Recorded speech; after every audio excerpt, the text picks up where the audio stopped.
America needs a tidal wave of the old-time religion. I have sinned against you. How dare you! We have no need to doubt God. The harlot Babylon is preparing the nations to receive the Antichrist. I didn't even build that house with money from the church. I built it with money from my book. I don't make this stuff up. Repenting of your sin. It is a moral issue. They got together and swore a pact to the devil. I just enjoy seeing people worship, praising God. Hey everybody, welcome to Believe It or Not, the show where we believe it. Or do we? 6 of one, half dozen or another. Probably not though. Probably not. And this one, I don't even know if that's the right saying to say, but I said it. So it's the right one. This one we don't believe in. I don't believe in. And actually, a bit of a content warning. This one might be a rough one.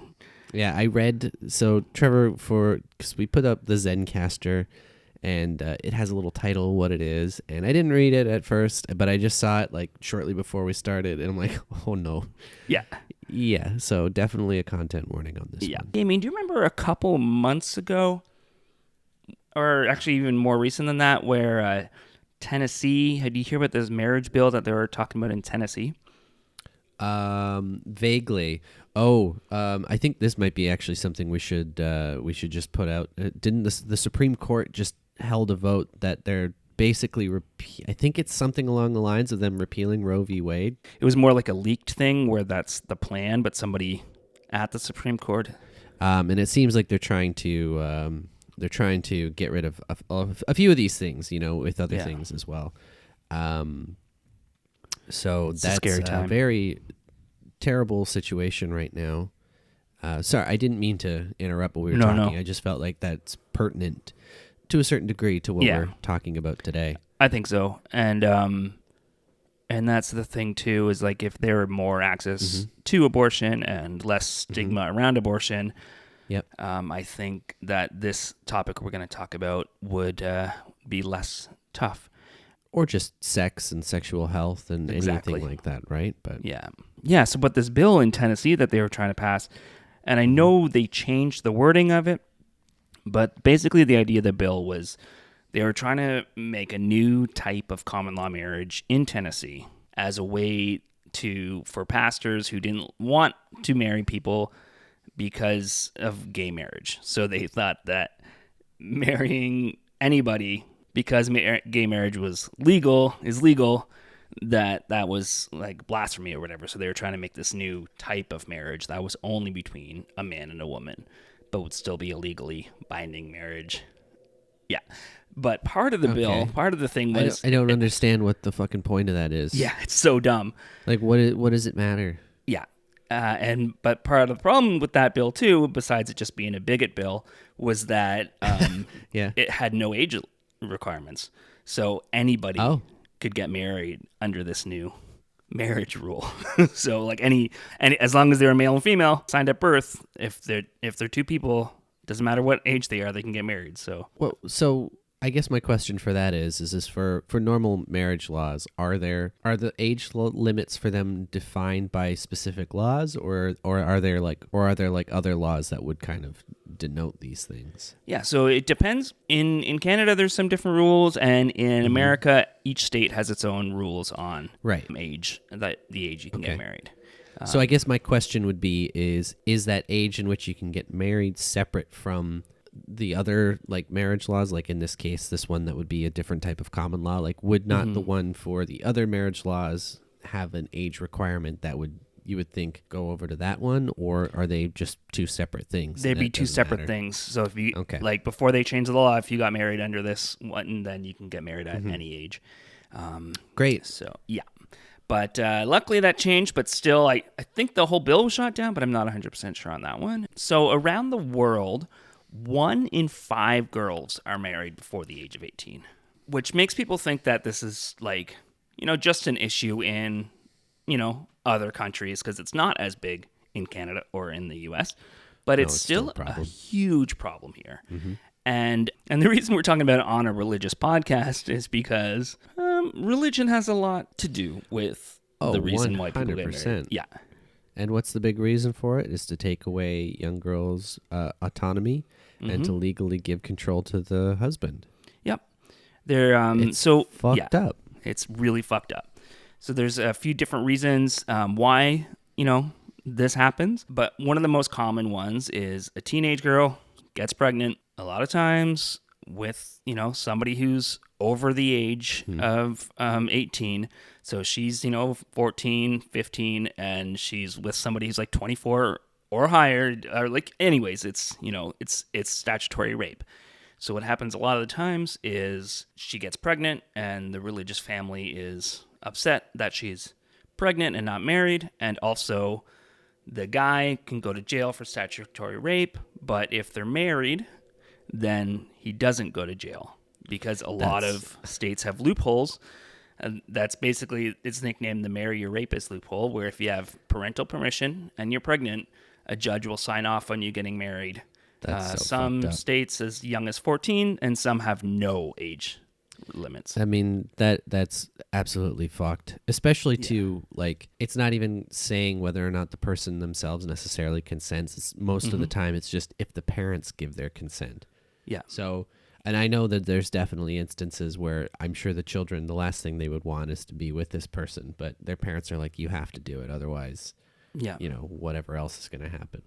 Yeah, exactly. It's so fucking gross. It's so disgusting. Let's see. As of July of last year, 6 states have banned underage marriages with no exceptions.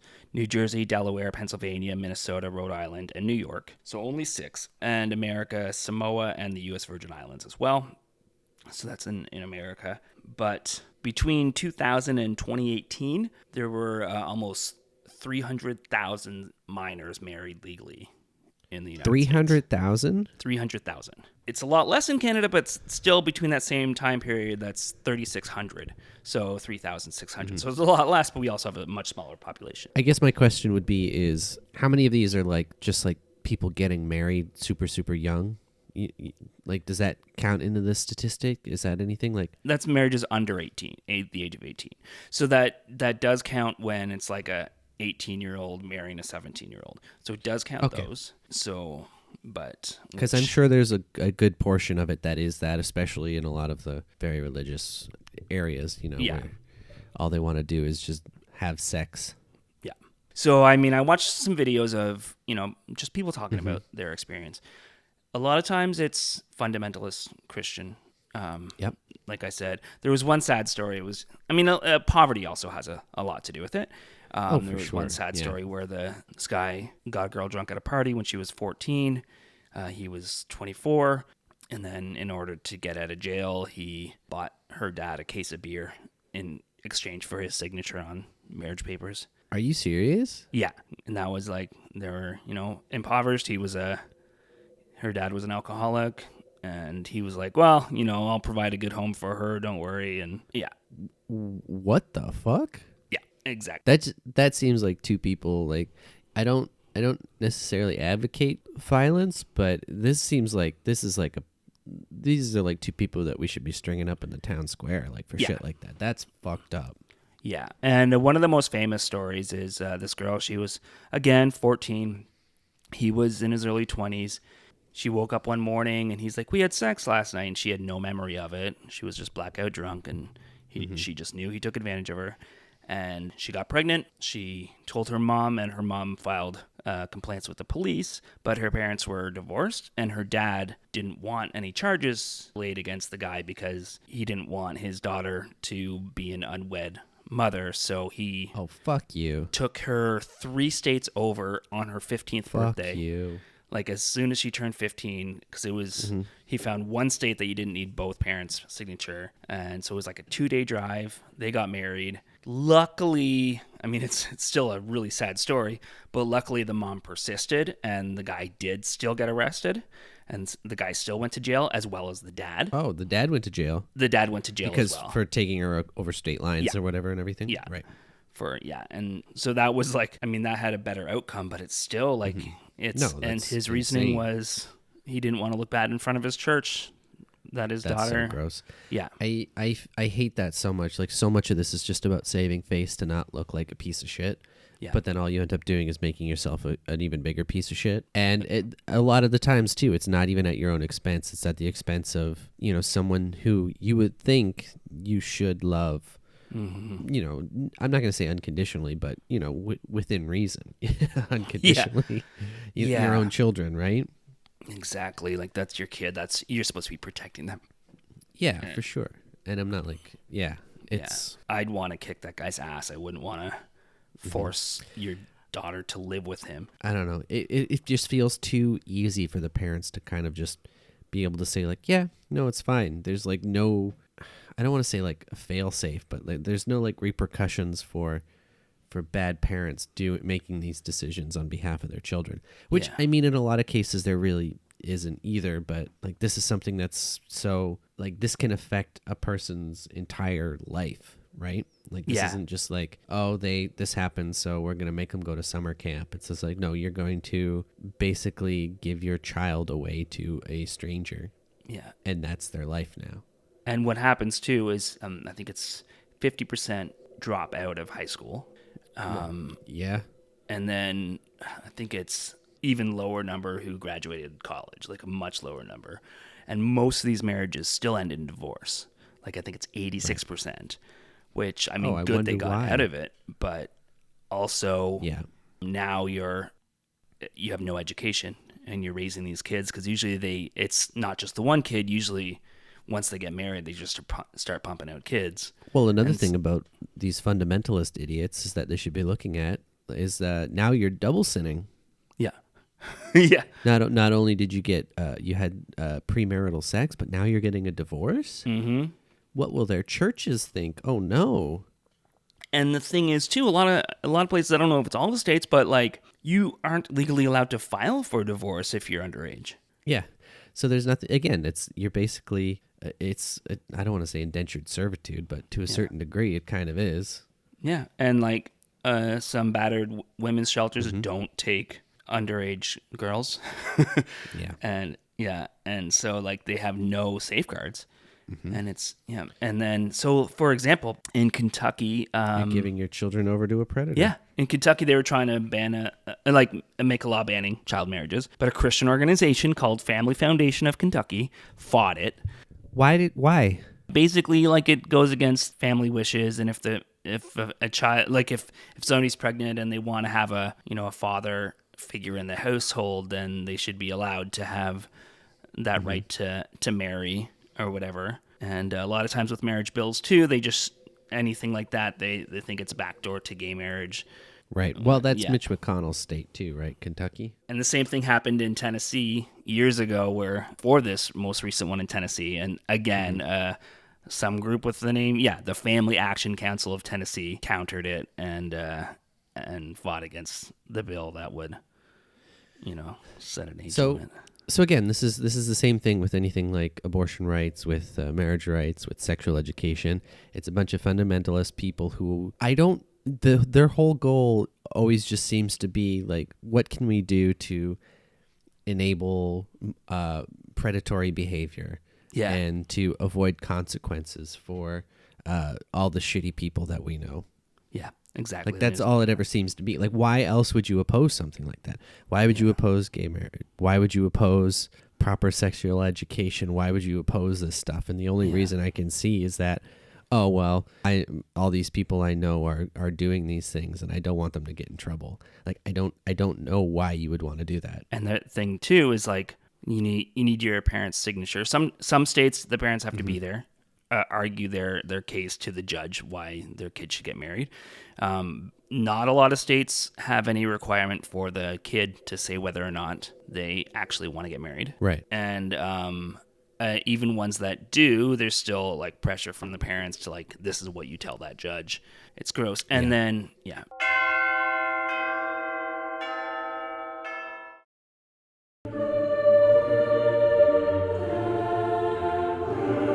Another big issue too is, especially with people from outside of America, like if they're born in America but they have family in other countries like Pakistan, things like that. This is one story I heard was her family sent her to Pakistan in order to marry like a distant relative when she was 14 so that he could get his visa to move to America, and America still honors those visas for if you're marrying an underage girl. They still honor the visas. Yeah. Anything like arranged marriages and things like that, I know it's difficult because I know there are quote unquote cultural things, but I still think it's a disgusting practice that needs to fucking die. Yeah. And I don't think there's anything you can say to defend it. I think it's gross. I think it's irresponsible. I think you're completely ignoring the needs of a child in order to validate some traditions or whatever, and that's just so fucked up. Yeah. But then doing it so that some fucking relative of yours can get a green card, fuck you. And that was a sad story too, because she was talking about how it wasn't just about the green card. Like she was now seen as this guy's husband and owed him sex, owed him cooking, everything. Well, that's the other thing. That's the other side of it too, is that, that comes back to sexual education. That comes back to these things. It's like you are not owed anything. Exactly. But, if we don't teach kids about consent, if we don't teach kids about these things, like what they were trying to do in Ontario a few years ago, but then the religious group said, no, we don't want this. We don't want to teach our kids about this for some stupid reason. So you can keep doing these barbaric, backwards behaviors, right? Yeah. And election coming up in Ontario. So if you're an Ontario listener, we can finally get Doug Ford out and maybe get, have our kids learning stuff again. Well, hopefully. Yeah. And that's another statistic too, is that girls who are forced into marriage are 3 times as likely to end up in abusive relationships. And I mean, that makes sense. Yeah, because it's already an abuser that's marrying her. 100%. Yeah. You're starting your relationship cycles with an abusive relationship. All that's going to do is it's going to affect you, right? It's the same as any child of abuse. Usually there's a pattern that arises because of that. Mm-hmm. And then some other things too. Do you remember Roy Moore, the judge Roy Moore? I don't know. He ran for politics after he was fired, but he was a judge in the States, and then he was running for office, running for the U.S. Senate, but accusations came out that when he was 34 years old, he was continually asking out like teenage girls and continually hitting on teenage girls. And, I remember that. And a lot of people were like, in that area, especially in his religious circles, somebody that old trying to quote unquote court a young underage girl wasn't uncommon. They'd still get married after they were old enough, but it was like not an uncommon thing to be like, Are they trying to justify it by saying it's not uncommon? Is that what you're saying? Or? Yeah, they were trying to justify like, he's not a pedophile. He was just trying That's so fucking messed up. Yeah, it's really gross. And but that's a common thing, and that's like courtships is something that a lot of Christian fundamentalist groups use to like say it's better than just dating whoever. But a lot of times it's set up by the parents, and a lot of times it's especially. It just sounds like you're trying to groom a child until you can legally make them do what you want them to do. And that's huge in the Quiverful movement, exactly, yeah. Where in certain groups within the Quiverful movement, it's just expected that your father chooses who you marry. They'll say, like, if you marry them young, then they're moldable. And they're, well, that comes back to, the importance of individuality and how you kind of lose all that in that, right? Yeah. Exactly. When you're already looked at as being subservient to the husband, you're already losing so much of your own autonomy there. It's fucked up. Yeah. A couple years ago, this website is like Let Them Marry, but they were doing a Get Them Married conference where it was like parents who basically got together in this big conference and figured out how to get people in their Quiverful cult from across America and match them up with, okay, my daughter will marry your son, and it ended up they rented a big space that was owned by the Salvation Army to do it, and the Salvation Army was, when they found out what the conference was, like wouldn't let them, and then there was so much pushback that they ended up canceling the whole event. But that's their mindset, is get them married young, and wow. So I this mean, not isn't that the Salvation Army is a great organization either. Yeah. But No, they at are least not.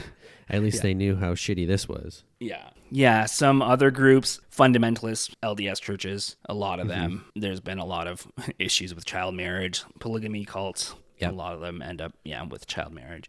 The problem with those, too, is they're not legal marriage, so those get unnoticed, too. It's just the marriage within their cult. So it's harder to track, that kind of thing without, regular raids and, regular, checking that's the church thing, documents right? and stuff.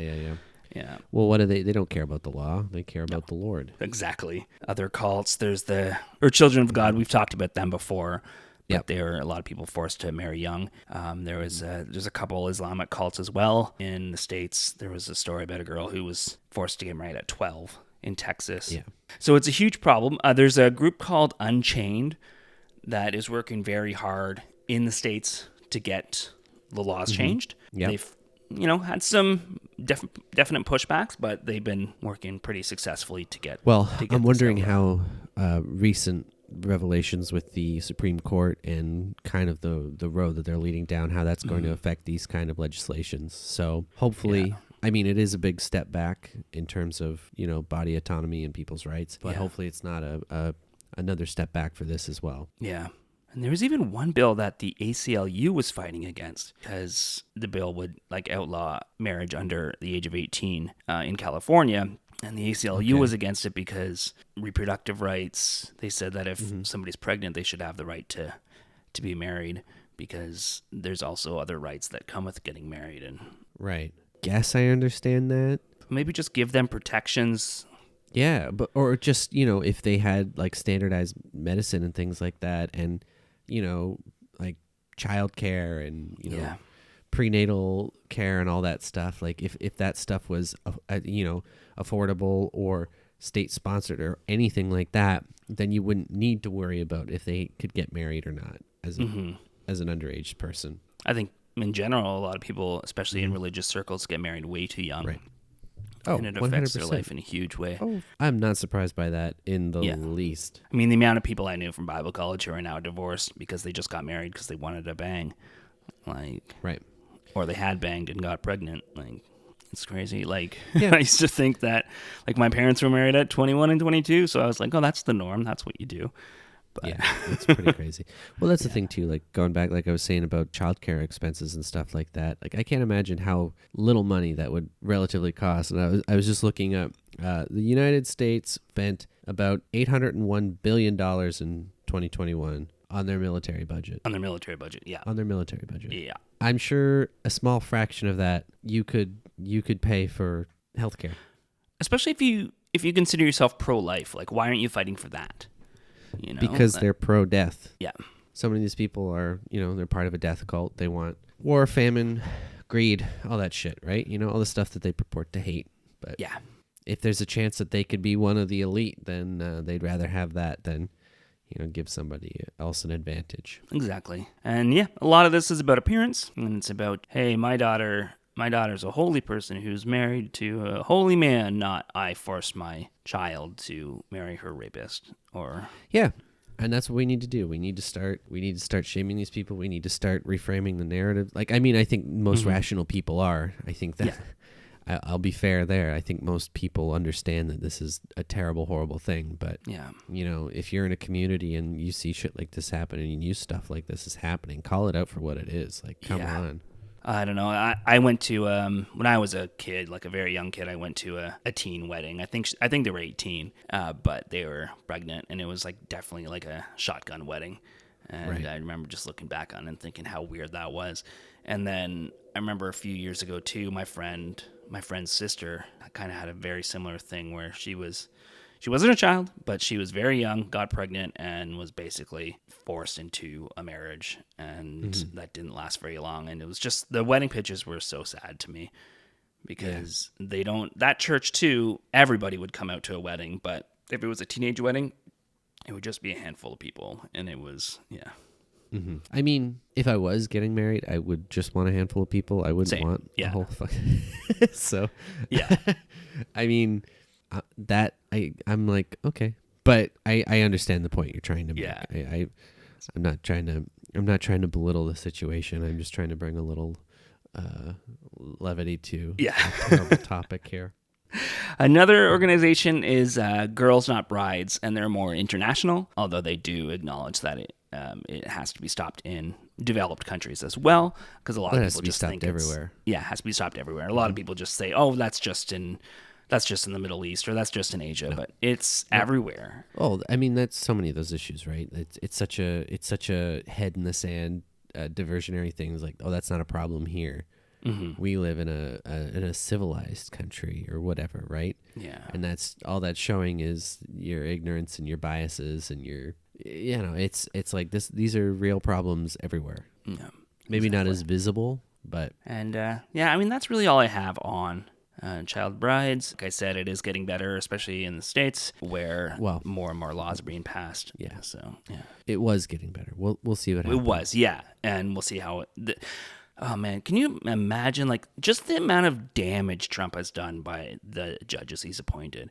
And well, I mean, just the amount of damage the Supreme Court has done itself. Like the fact that they're able to do these kind of, like the way that it's kind of run and how it's operating is something needs to change. Yeah. I don't know what they can do or if there is anything they can do, but it's pretty messed up. Yeah, the one thing I heard was, and it's why Americans vote in midterms, if they can get enough votes, they can add another person to the Supreme Court. They can add another seat. They've done that in the past, because as population grows, that was kind of the idea, was you'd add more people to the Supreme Court. So that is something they could do that could sway it a little bit. But, they need to act. They need to do something, because this is sad and dangerous. Yes. One thing, though, I don't know if you saw, Trudeau did make a comment on it, because I know some people were worried about the whole Roe v. Wade thing and affecting Canadian politics, but Trudeau did make a statement saying that, affirming women's rights to choose and everything like that, and saying that we'll fight for reproductive rights and women's rights no matter what. And this should have no effect on people, but... Yeah, those rich politicians who are making this, they're still going to get their mistresses abortions. They just have 100%. More resources to do it. It's just like people with lower income. It's rules for you, not for me, right? Yeah. That's all it is. Exactly. Mm-hmm. It was like, oh, well, that rules for everybody else, not for me. Yeah. Yeah. Yeah.